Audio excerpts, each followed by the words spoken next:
Or l'Éternel Dieu forma l'homme de la poussière de la terre.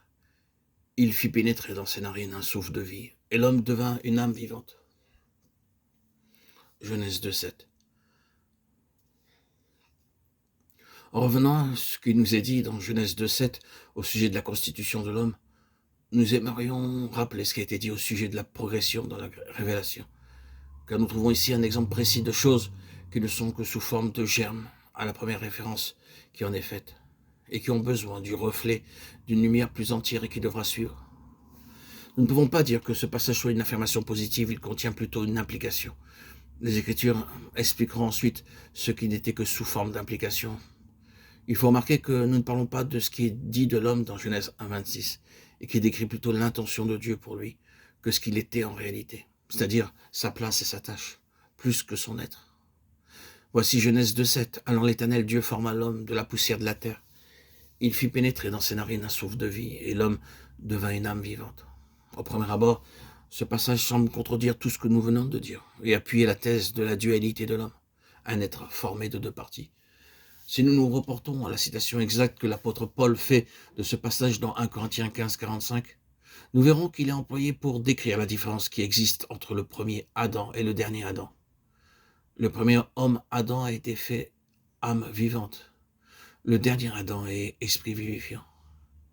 Le premier a été fait une âme vivante, le dernier un esprit vivifiant. Cela nous aidera, mais remarquons, pour commencer la synthèse, il y a trois choses. Les éléments matériels, la poussière de la terre, le facteur formateur, le souffle de vie, le résultat final, l'homme devint une âme vivante. Il n'est pas nécessaire de toucher au premier point, la plupart des hommes acceptent le côté matériel de l'être humain.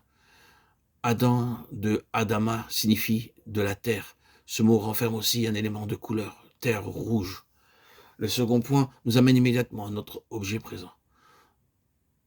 Nous avons ici deux côtés ou deux aspects, l'éternel Dieu et le souffle de vie, celui qui agit et les moyens qu'il emploie.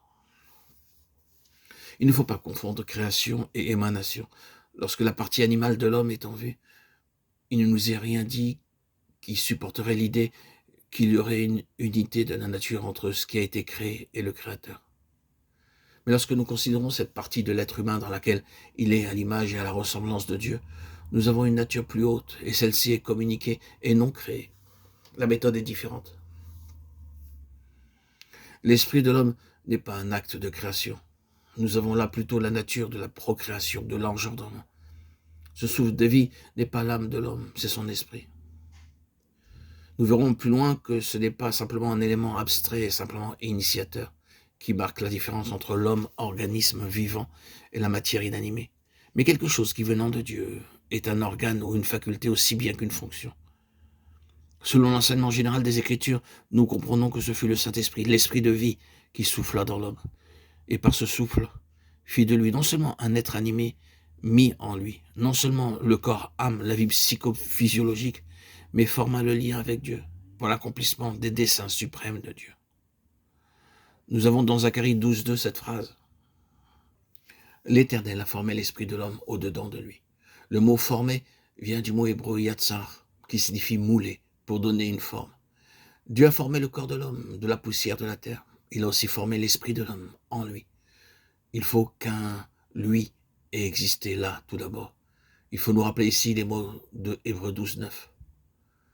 Le Père de nos esprits, c'est ici que nous sommes les enfants de Dieu.